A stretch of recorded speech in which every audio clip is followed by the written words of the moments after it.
Welcome dear students, class 10th MP board के लिए ये वीडियो बहुत ही ज़्यादा इंपॉर्टेंट होने वाला है क्योंकि ये माध्यमिक शिक्षा मंडल भोपाल ने सैम्पल पेपर यानी कि अभ्यास हेतु नमूना प्रश्न पत्र जारी किया। अब देखिए एक बात है, अगर एमपी बोर्ड ने ये जारी किया है तो इसमें से बोर्ड परीक्षा में 100% क्वेश्चन आएंगे क्योंकि आधे से ज़्यादा तो इसमें से आने की चांसेस है। ठीक है, तो ये मान के चलिए कि 60 से 70% इस जो मॉडल पेपर है इसमें से आने के आपके चांसेस है।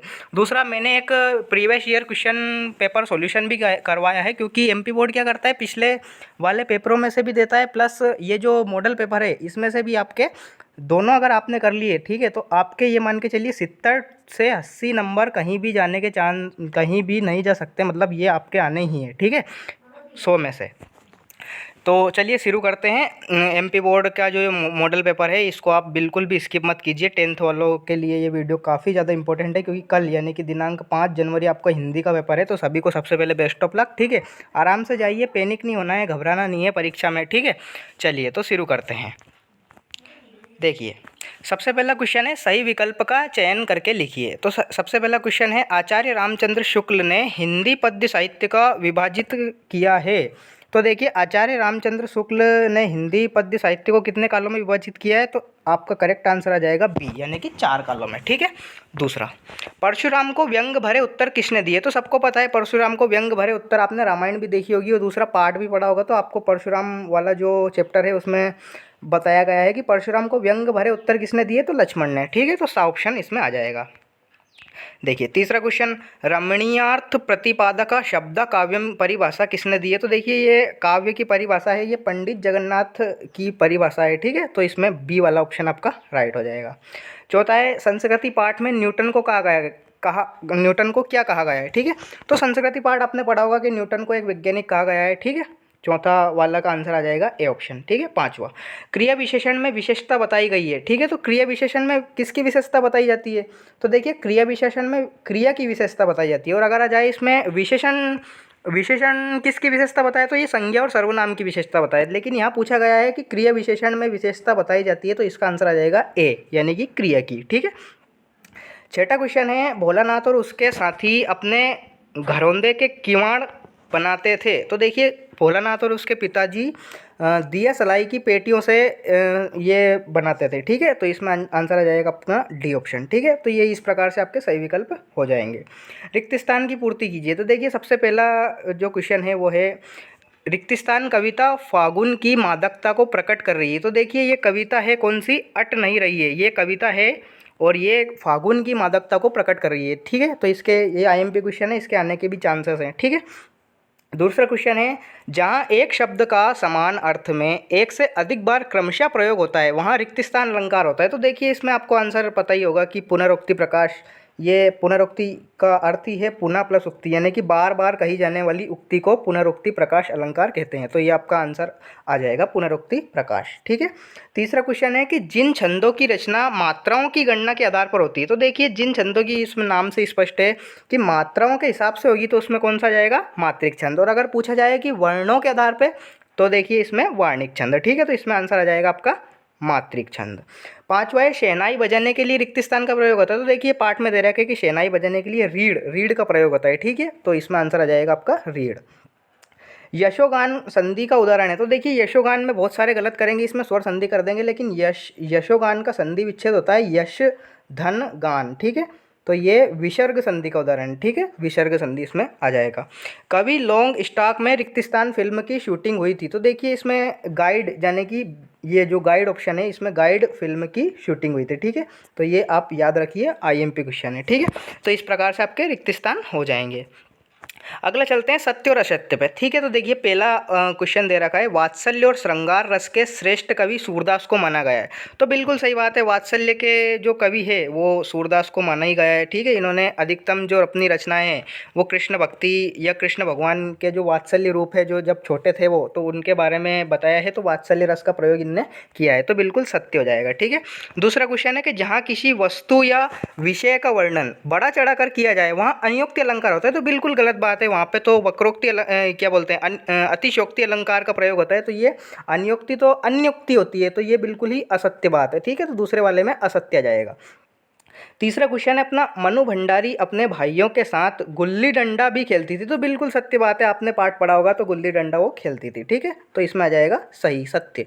चौथा जो क्वेश्चन है वो है, रेखा चित्र को शब्द चित्र भी कहते हैं। तो बिल्कुल सही बात है, रेखा चित्र नाम से स्पष्ट है कि रेखाओं और चित्रों के माध्यम से जो कहा जाए उसे रेखा चित्र कहते हैं। तो इसमें शब्द चित्र बिल्कुल सही आंसर है। राम बाजार जाता है एक आज्ञावाचक वाक्य है। तो बिल्कुल गलत बात है, राम बाजार जाता है ये तो एक सामान्य वाक्य है, साधारण वाक्य है। आज्ञावाचक वाक्य तो ऐसे होता है जैसे राम बाजार जाओ, अगर वहाँ पे ये होता है तो बिल्कुल सत्य होता, लेकिन यहाँ पे राम बाजार जाता है एक सिंपल सा सेंटेंस है, तो इसमें असत्य आ जाएगा। ठीक है, ये आज्ञावाचक नहीं है। हिरोशिमा भारत में है, तो बिल्कुल गलत बात है, हिरोशिमा भारत में नहीं है। हिरोशिमा काई में है, हिरोशिमा जापान में है। हिरोशिमा और नागासाकी दो जगह है जहाँ पर परमाणु बम गिराए थे अमेरिका ने, तो दोनों जापान में स्थित है। तो इसमें भी आंसर आ जाएगा आपका असत्य। ठीक है, तो इस प्रकार से सत्य असत्य हो जाएंगे।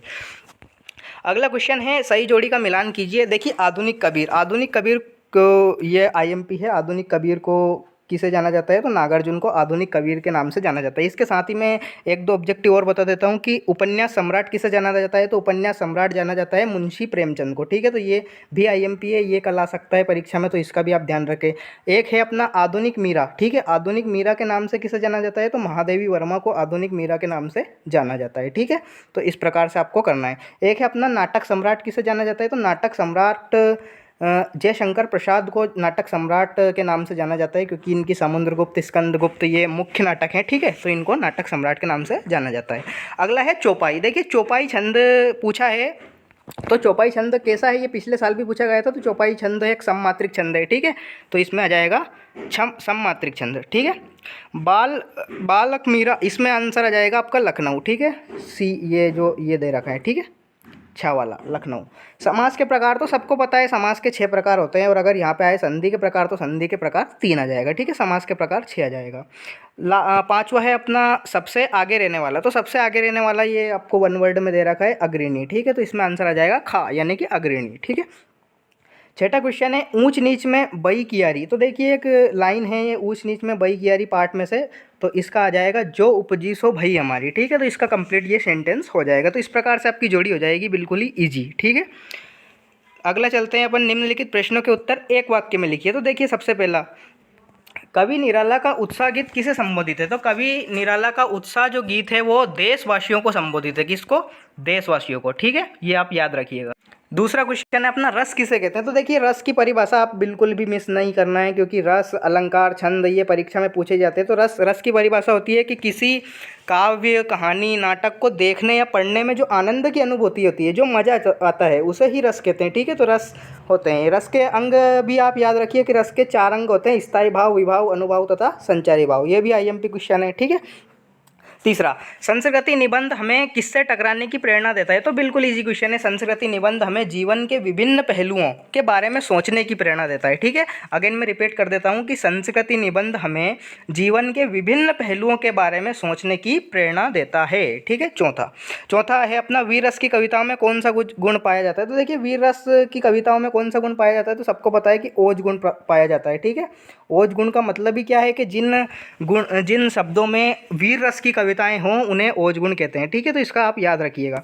पांचवा क्वेश्चन है, रहस्यमयी तारों भरी रात लेखिका मधु काकरिया के मन में क्या जाग रही थी। तो ठीक है, मन सम्मोहन, इसमें आंसर आ जाएगा आपका। ठीक है, छठा क्वेश्चन है आपका कि लेखक अज्ञे एक लेखक है, उन्होंने हिरोशिमा कविता कहाँ बैठकर लिखी थी। तो बिल्कुल आईएमपी क्वेश्चन है ये।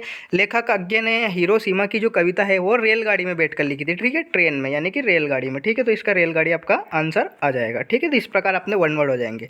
अगला है, रीतिकालीन काव्य की 2 विशेषताएं। तो बिल्कुल आईएमपी क्वेश्चन है, या तो बिल्कुल भी स्किप मत करना है, क्योंकि रीतिकाल एक आईएमपी क्वेश्चन है कि रीतिकाल के कवि और विशेषताएं। तो देखिए, रीतिकाल की विशेषता पहली तो यह है कि इस जो काल में श्रृंगार रस की अधिक प्रधानता रही थी, और दूसरा आ जाएगा इसमें, पहला तो हो जाएगा श्रृंगार रस की प्रधानता रही, दूसरा हो जाएगा इसमें आश्रयदाताओं का यशगान किया गया है। जो राजा महाराजा थे उनके दरबार में रहकर कविताएं लिखी कवियों ने, तो उनकी बड़ा चढ़ा के उनकी तारीफ की, तो आश्रयदाताओं का यशोगान किया गया है। ठीक है, तो इसमें ये वाला आप लिख सकते हैं, बिल्कुल 2 नंबर का ईजी क्वेश्चन है। अगला है, तुलसीदास अथवा जयशंकर प्रसाद। तो देखिए, दोनों इजी है, कोई सा भी लिख सकते हैं आप। तुलसीदास का लिख दीजिए मेरे अकॉर्डिंग। 2 रचनाएं इनकी आपको पता ही है, रामचरितमानस जो कि महाकाव्य प्रचलित है, तो रामचरितमानस सबको पता ही रहता है। दूसरा है इसमें विनय पत्रिका है इनका, गीतावली, दोहावली, कोई सी भी 2 लिख सकते हैं आप। भाव पक्ष, कला पक्ष में लिख सकते हैं कि भाव पक्ष तुलसीदास ने कि राम की जो भक्ति भावना की है तो राम के बारे में लिख सकते हैं आप। कला पक्ष में लिख सकते हैं कि इन्होंने श्रृंगार रस का, वीर रस का अधिक से अधिक प्रयोग किया। अलंकार के बारे में लिख सकते हैं कि अनुप्रास अलंकार का प्रयोग किया। ठीक है, तो ये इजी क्वेश्चन है 2 नंबर में। परशुराम ने सहस्त्र भाव का वध क्यों किया, इसमें कोई सा भी कर सकते हैं, दोनों ही इजी क्वेश्चन है, क्योंकि 2 नंबर अगर आप पार्ट भी ठीक से कर पाते हैं, पार्ट भी अगर आपने ठीक से पढ़े हैं तो आप इजीली इनको कर पाएंगे। ठीक है, तो कोई सा भी लिख सकते हैं, दोनों इजी क्वेश्चन है। अगला है 9वां, कवि नागार्जुन ने फसल को हजार हजार खेतों की मिट्टी का गुण, तो देखिए इजी क्वेश्चन है, कोई सा भी आप कर सकते हैं, ये वाला कर सकते हैं। संगत कार्य तो पिछली बार आया था भी सही 2023 में। ठीक है, तो आपको पता ही होगा, दोनों इजी क्वेश्चन है, कोई सा भी कर सकते हैं। ठीक है, 10वां क्वेश्चन है, महाकाव्य और खंडकाव्य में कोई 2 अंतर लिखिए। तो देखिए इजी क्वेश्चन है, महाकाव्य क्या होता है, जीवन के संपूर्ण चरित्र का चित्रण होता है, और खंडकाव्य में किसी एक खंड का चित्रण होता है। ठीक है, एक अंतर तो ये हो जाएगा आपका। दूसरा अंतर हो जाएगा कि महाकाव्य में कम से कम 8 सर्ग होते हैं। ठीक है, 8 सर्ग, और खंडकाव्य एक ही सर्ग में समाप्त हो जाता है। ठीक है, क्योंकि ये छोटा होता है। ऐसा लिख सकते हैं आप, इसमें पात्रों की संख्या अधिक होती है, खंडकाव्य में पात्रों की संख्या कम होती है। उदाहरण दे सकते हैं आप, रामचरितमानस महाकाव्य का तुलसीदास जी द्वारा रचित है, और खंडकाव्य का दे सकते हैं आप, मैथिली शरण गुप्त ने लिखा है, पंचवटी। ठीक है, तो ये वाला स्थायी भाव संचारी भाव में भी कर सकते हैं। ठीक है, इसकी संख्या 33 होती है, इसकी संख्या 10 होती है, ये वाला भी कर सकते हैं आप, दोनों इजी क्वेश्चन है। अगला है दोहा छंद के लक्षण उदाहरण सहित लिखिए। तो बिल्कुल इजी क्वेश्चन है, कोई सा भी कर सकते हैं। मानवीकरण कर सकते हैं आपके, जो प्रकृति की मानवीय अगर कोई घटनाएं हों तो उन्हें उसे मानवीकरण अलंकार कहते हैं। ठीक है, ये दोहा छंद कर सकते हैं, इसकी मात्राएं 24 मात्राएं होती है, इसमें उदाहरण लिख सकते हैं आप। ठीक है, तो ये इजी क्वेश्चन है। आना एक ऊनी सूत्र के अनुसार गद्य की प्रमुख विधाओं के नाम। नाटक एकांकी में 2 अंतर कीजिए। इसमें मेरे हिसाब से बिल्कुल सबको पता ही है कि नाटक में अनेक अंक होते हैं, एकांकी में 1 अंक होता है। नाटक में पात्रों की संख्या अधिक होती है और एकांकी में पात्रों की संख्या कम होती है। ठीक है, तो प्रमुख नाटककार आप लिख सकते हैं जयशंकर प्रसाद है, और एकांकी राम कुमार वर्मा की है दीपदान। कोई सा भी 2 अंतर लिख सकते हैं आप, बिल्कुल इजी क्वेश्चन है, इसको तो बिल्कुल भी मिस नहीं करना है, आपको कंप्लीट करना है। ठीक है, अगला है रामवृक्ष बेनीपुरी यतीन्द्र मिश्र की साहित्यिक ये लेखक परिचय है। तो रामवृक्ष बेनीपुरी का मेरे अकॉर्डिंग आप कर दीजिए, 2 रचनाएं और भाषा शैली, बिल्कुल ईजी है। ठीक है, शुद्ध साहित्यिक खड़ी बोली का प्रयोग इन्होंने किया है। ठीक है, तो ये ईजी क्वेश्चन है, बिल्कुल 2 नंबर में आपको तैयार करना है। ठीक है, 14वां क्वेश्चन है, कैप्टन बार बार मूर्ति पर चश्मा क्यों लगा देता था। तो बिल्कुल इजी क्वेश्चन है, कोई सा भी कर सकते हैं आप। ये बाल गोविंद भगत वाला पार्ट आपने किया होगा, कैप्टन वाला पार्ट इजी है। ठीक है, तो बिल्कुल इजी क्वेश्चन है, कोई सा भी आप कर सकते हैं। 15वां क्वेश्चन है, सुशील वाद्यों से क्या अभिप्राय है। शहनाई को सुशील वाद्यों में शाह की उपाधि क्यों दी। तो बिल्कुल इजी क्वेश्चन है, कोई सा भी आप कर सकते हैं। ठीक है, आपने पार्ट पढ़ा है, आप अगर पार्ट भी मैं बोल रहा हूँ बार बार कि अगर आपने पार्ट भी ठीक से किए हैं तो आप 2 नंबर में तो इतना लिख ही सकेंगे कि आपको इतना तो पता ही होगा कि ये पार्ट में जो घटना हुई है। ठीक है, तो 2 नंबर आप इजीली पा सकते हैं। ठीक है, नेक्स्ट है, निम्नलिखित वाक्यांश के लिए एक शब्द लिखिए। देखिए, निम्नलिखित वाक्यांश के लिए एक शब्द पूछा गया है, ये आईएमपी होते हैं, आपको याद करना है।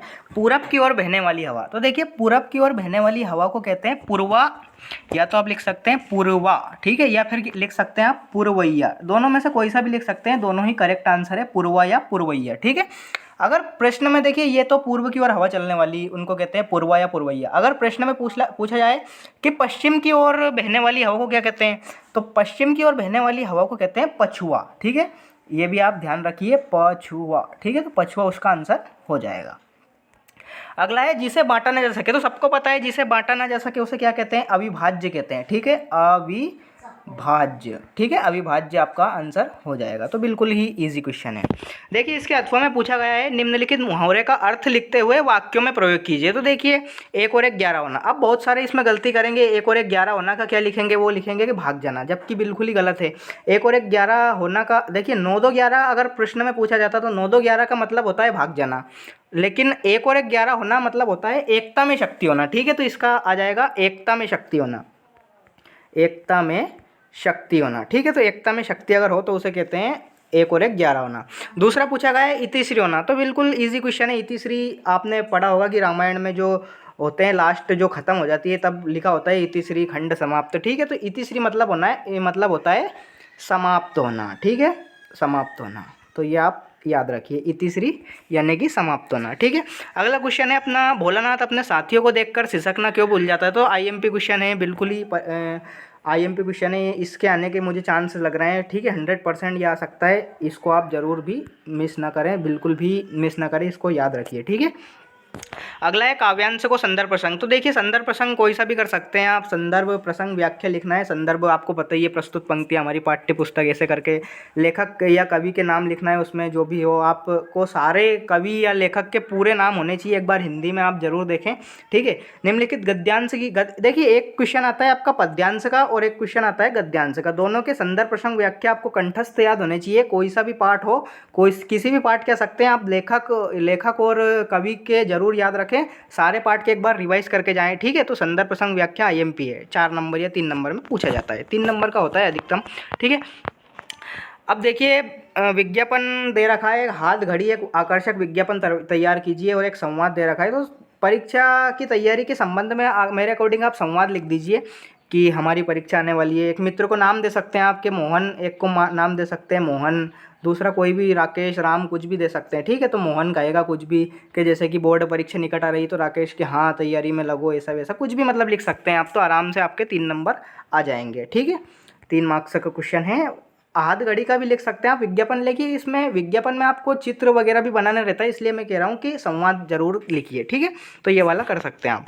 निम्नलिखित अपठित काव्यांश और अथवा गद्यांश को पढ़ के, तो देखिए जो अपठित गद्यांश होता है तो इसमें पद्य भी आता है और इसके अथवा में गद्य भी आता है, ठीक है। तो आपके अकॉर्डिंग है, जो आपको समझ में आए वो आप कर सकते हैं, ठीक है। चलने से पूर्व बटोही पथ की पहचान कर ले, ये वाला भी इजी है कि अगर हमें चलने से पूर्व बटोही को क्या करना चाहिए, तो पथ की पहचान करना चाहिए। मतलब कोई भी कदम उठाने से पहले हमें पूरा उसका जान लेना चाहिए कि इसमें क्या होगा, क्या फ़ायदा है हमारा, क्या नुकसान है, तो इस बारे में ये दे रखा है, ठीक है। तो ये वाला कर सकते हैं। या फिर आप मनुष्य का जीवन बहुत संघर्ष में होता है, ये वाला कर सकते हैं। देखिए उपयुक्त गद्यांश का शीर्षक क्या है, तो मनुष्य का संघर्षमय जीवन आप लिख सकते हैं। मानव किस कारण श्रेष्ठ माना गया है, तो ये वाला दे रखा है इसमें, ये वाली लाइन, ठीक है। तो ये लिख सकते हैं आप, ठीक है। अपने कर्म बल के कारण श्रेष्ठ माना गया है, तो ये वाला आप लिख सकते हैं, ठीक है। गद्यांश का सारांश तो बिल्कुल आप लिख सकते हैं इसमें से इजी, कोई सी भी 2 लाइन छाट के। अगला दे रखा है, अपने जिले के जिलाधीश को ध्वनि विस्तारक यंत्रों पर प्रतिबंध लगाने हेतु आवेदन पत्र, तो बिल्कुल ईजी है, लिखेंगे आप। सेवा में आपको पूरा फॉर्मेट पता है कि देखिए सेवा में यहाँ पे लिखते हैं आप, सेवा में फिर यहाँ पे लिखते हैं जो भी अपने को, जो जहाँ अपने एप्लीकेशन लिख रहे हैं, जो पत्र लिख रहे हैं, यहाँ पे लिखेंगे आप जिलाधीश महोदय राजगढ़, ठीक है। फिर यहाँ पे विषय डालेंगे कि ध्वनि विस्तारक यंत्रों पर प्रतिबंध लगाने, तो यहाँ पे विषय डाल देंगे। फिर यहाँ से महोदय लिख के आप कंटिन्यू करेंगे कि हमारी वार्षिक परीक्षा निकट आ रही है, ऐसा वैसा लिखेंगे, ठीक है। हमें पढ़ने में कठिनाई हो रही है, इसलिए ध्वनि विस्तारक यंत्रों पर 1-2 महीने के लिए रोक लगाई जाए, ठीक है। इस प्रकार से लिखेंगे आप। या फिर आप ये वाला भी कर सकते हैं कि हाई स्कूल में प्राणवी सूची पर आपका दोस्त अगर प्रथम आया है तो उसको बधाई देने के लिए कि आपने बहुत मेहनत की, ऐसा वैसा करके डाल सकते हैं, तो 4 नंबर आपके इजीली आ जाएंगे, ठीक है। ये वाला भी आप कर सकते हैं। अगला है 23वां क्वेश्चन। 23वां क्वेश्चन देखिए निबंध के ऊपर है। निबंध देखिए 4 नंबर का है, तो आप अनुच्छेद मानकर इसको लिख सकते हैं। एक पैराग्राफ लिख सकते हैं आप, पॉइंट में मत लिखिए, अगर रूपरेखा डालना हो तो डाल दीजिए, वरना ऐसे ही कंटिन्यू आप कर सकते हैं। जैसे कि आपकी ये कॉपी है तो इसमें ये ऐसा कर सकते हैं आप, ठीक है, पूरा एज इट इज़, तो ये 4 नंबर का आ जाएगा। तो देखिए कोई सा भी कर सकते हैं आप, पर्यावरण सुरक्षा वाला कर सकते हैं, जलीय जीवन है कर सकता है, ये मोबाइल के लाभ हानि ईजिली कर सकते हैं आप, ठीक है। तो कोई सा भी आप कर सकते हैं, ठीक है। तो इस प्रकार से आपका जो कंप्लीट ये जो मॉडल पेपर जो माध्यमिक शिक्षा मंडल भोपाल द्वारा दिया गया है, इसमें से बहुत ही ज़्यादा क्वेश्चन आने के चांस है, लगभग 60 से 70%, ठीक है। 60 से 70% मान के चलिए कि इसी पेपर में से आएंगे, तो इस पेपर को बिल्कुल भी स्किप नहीं करना है। कंप्लीट सॉल्यूशन मैंने इसको करा दिया है। इस वीडियो को आप शेयर भी करें अपने दोस्तों के पास, ताकि उनकी भी हेल्प हो जाए, ठीक है। ऐसे ही वीडियो पाने के लिए चैनल को लाइक एवं सब्सक्राइब करें, ठीक है। मिलते हैं नेक्स्ट वीडियो में। जय हिंद।